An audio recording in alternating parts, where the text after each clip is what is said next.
السلام علیکم ورحمۃ اللہ وبرکاتہ۔ آج کے خطبے کا عنوان ہے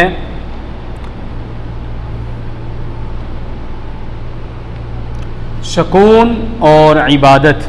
الحمدللہ والصلاۃ والسلام علی رسول اللہ۔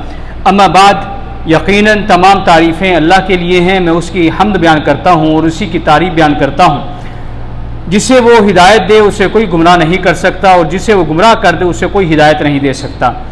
میں گواہی دیتا ہوں کہ اللہ کے سوا کوئی بھی معبود برحق نہیں، وہ یکتا ہے، اکیلا ہے، اس کا کوئی بھی شریک نہیں۔ اور میں یہ بھی گواہی دیتا ہوں کہ جناب محمد رسول اللہ صلی اللہ علیہ وسلم اللہ تعالیٰ کے بندے اور اس کے آخری رسول ہیں۔ اللہ تعالیٰ آپ پر، آپ کی آل پر اور تمام صحابہ کرام پر ڈھیروں درود و سلامتی نازل فرمائے۔ حمد و ثنا کے بعد اے اللہ کے بندو، اللہ سے ڈرو جیسے کہ ڈرنے کا حق ہے، اور اسلام کو مضبوطی سے تھامے رکھو۔ اللہ تعالیٰ ارشاد فرماتے ہیں، اور زاد راہ حاصل کرو، بہترین زاد راہ تقوی ہے۔ اے اللہ کے بندو، یہ انسانیت کی مطلوب ہے، اور تمام اقوال اور تمام اقوام اس کے طلب پر متفق ہیں، وہ سکون ہے۔ انسان سکون اور امان کا مزہ نہیں پا سکتا جب تک کہ وہ رحمان کی طرف واپس نہ آ جائے، کیونکہ وہی اس کی ضرورت کو جانتا ہے اور وہی اس کے سکون کا علم بھی رکھتا ہے۔ فرمان باری تعالیٰ ہے، الا یعلم من خلق وهو اللطیف الخبیر، کیا وہ نہیں جانتا جس نے پیدا کیا اور وہ باریک بین اور خبردار ہے۔ اور جو ایمان لایا اور نیک عمل کیا، اس کی طرف سکون کے قافلے ہر جگہ سے آتے ہیں۔ اللہ تعالیٰ ارشاد فرماتے ہیں، جو نیک عمل کرے، خواہ مرد ہو یا عورت، اور وہ مومن ہو، تو ہم اسے پاکیزہ زندگی عطا کریں گے۔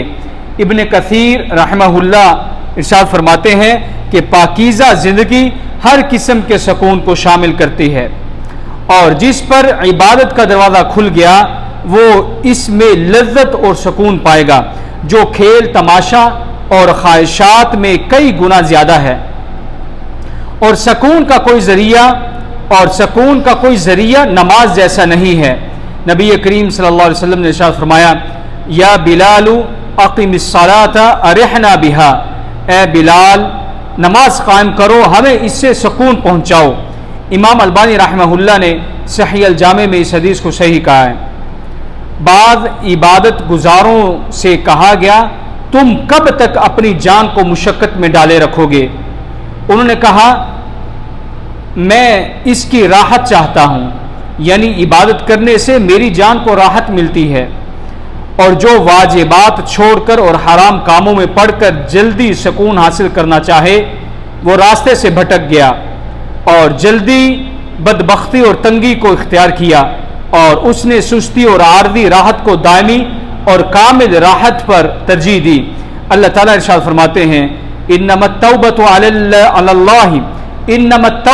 اللہ للذین یعملون السوء بجہالہ، توبہ تو اللہ کے ذمے صرف انہی لوگوں کے لیے ہے جو نادانی سے برے کام کرتے ہیں۔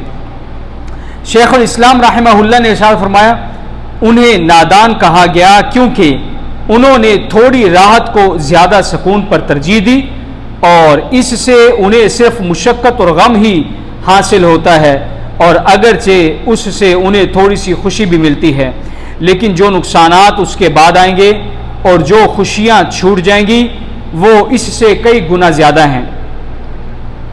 اللہ تعالیٰ ارشاد فرماتے ہیں، وَمَنْ أَعْرَضَ عَنْ ذِكْرِي فَإِنَّ لَهُ مَعِيشَةً ضَنْكًا، اور جو میرے ذکر سے منہ موڑے اس کی زندگی تنگ ہو جائے گی۔ اور سکون کے اسباب میں سے ایک راضی رہنا اور قناعت اختیار کرنا بھی ہے۔ جو شخص اللہ کی تقسیم اور فیصلے پر راضی ہو اور اس کے عطا کردہ پر قناعت کرے، وہ دنیا کے فالتو اور اس کی لذتوں سے جو لوگ فکر مند ہوتے ہیں ان سب سے بے نیاز ہو کر سکون پائے گا۔ ابن حبان رحمہ اللہ نے فرمایا، اللہ کی قضاء پر راضی رہنے اور اس کی تقسیم پر بھروسہ کرنے سے زیادہ بدن کے لیے کوئی سکون آور چیز نہیں ہے۔ قناعت میں سکون ہے۔ عقل مند کے لیے ضروری ہے کہ وہ کبھی قناعت کو ترک نہ کرے، اور جس نے اپنے دل کو کینے اور حسد سے پاک کر لیا اس نے اپنے نفس کے لیے جلدی سکون حاصل کر لیا اور اپنے مفادات کے لیے وہ فارغ ہو گیا۔ ایک شاعر کہتا ہے کہ جب میں نے معاف کیا اور کسی سے کینہ نہ رکھا، میں نے دشمنی کے فکر سے اپنی جان کو راحت دے دی۔ اور جو کاہلی کی عادت ڈالے اور سکون کی طرف مائل ہو، اس نے سکون کو کھو دیا۔ کہا گیا ہے اگر تم تھکاوٹ نہیں چاہتے تو محنت کرو تاکہ تم نہ تھکو، اور جس سے محنت نہ ہو اسے سکون نہیں ملتا۔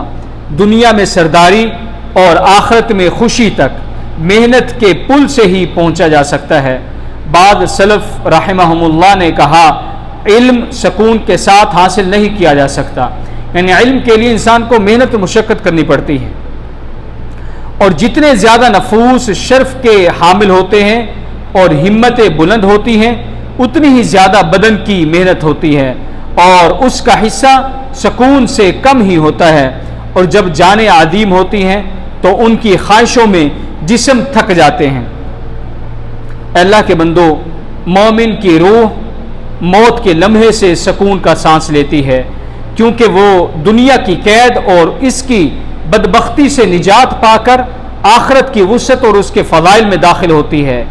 اللہ تعالیٰ ارشاد فرماتے ہیں فَأَمَّا إِن كَانَ مِنَ الْمُقَرَّبِينَ فَرَوْحٌ وَرَيْحَانٌ وَجَنَّةُ النَّعِيمِ، اور تو اگر وہ مقربین میں سے ہے تو اس کے لیے راحت اور خوشبو اور نعمت والی جنت ہے۔ ابن کثیر رحمہ اللہ نے ارشاد فرمایا جو مقرب ہو کر فوت ہوا اسے رحمت، سکون اور آرام نصیب ہوگا۔ نبی کریم صلی اللہ علیہ وسلم نے ارشاد فرمایا مومن بندہ دنیا کی تھکاوٹ اور اذیت سے نجات پا کر اللہ کی رحمت میں سکون پاتا ہے۔ رواہ البخاری و مسلم۔ دنیا میں مکمل سکون نہیں ہے کیونکہ دنیا کو مشقت پر بنایا گیا ہے اور اس میں تھکاوٹ انسان میں مشترک ہے۔ اللہ تعالیٰ ارشاد فرماتے ہیں لَقَدْ خَلَقْنَا الْإِنسَانَ فِي كَبَدٍ، بے شک ہم نے انسان کو مشقت میں پیدا کیا ہے، اور وہ بد نصیب اور محروم ہے جو دنیا کی مشقت برداشت کرتا ہے تاکہ آخرت کی مشقت میں وہ داخل ہو جائے، اور وہ خوش نصیب ہے جو اپنے رب کی طرف محنت کرتا ہے تاکہ وہ بڑے سکون میں داخل ہو جائے۔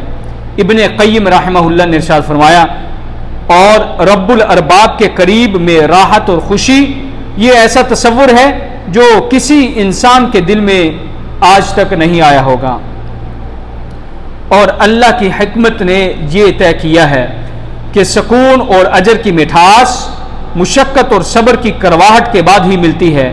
نبی کریم صلی اللہ علیہ وسلم نے ارشاد فرمایا جنت کو مشکلات سے ڈھانپا گیا ہے اور دوزخ کو خواہشات سے ڈھانپا گیا ہے۔ رواہ مسلم۔ محنت کو کھجور مت سمجھو جسے تم کھا لو گے، محنت کو حاصل کرنے کے لیے تمہیں صبر کے کڑوے ذائقے کو چکھنا ہوگا، اور خالص سکون آخرت کے گھر میں ہی ملتا ہے۔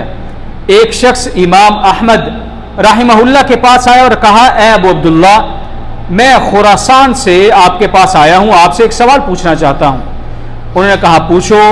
اس نے کہا بندہ سکون کا ذائقہ کب محسوس کرے گا؟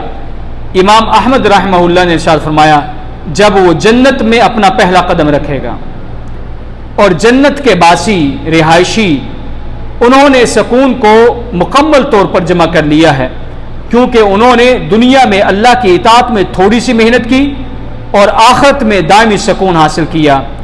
اللہ تعالیٰ ارشاد فرماتے ہیں اور وہ کہیں گے کہ اللہ کا شکر ہے جس نے ہم پر غم کو دور کیا، بے شک ہمارا رب بخشنے والا قدر کرنے والا ہے، جس نے ہمیں اپنے فضل سے دائمی قیام گاہ میں ٹھہرایا جہاں ہمیں نہ کوئی رنج پہنچتا ہے اور نہ کوئی تکلیف۔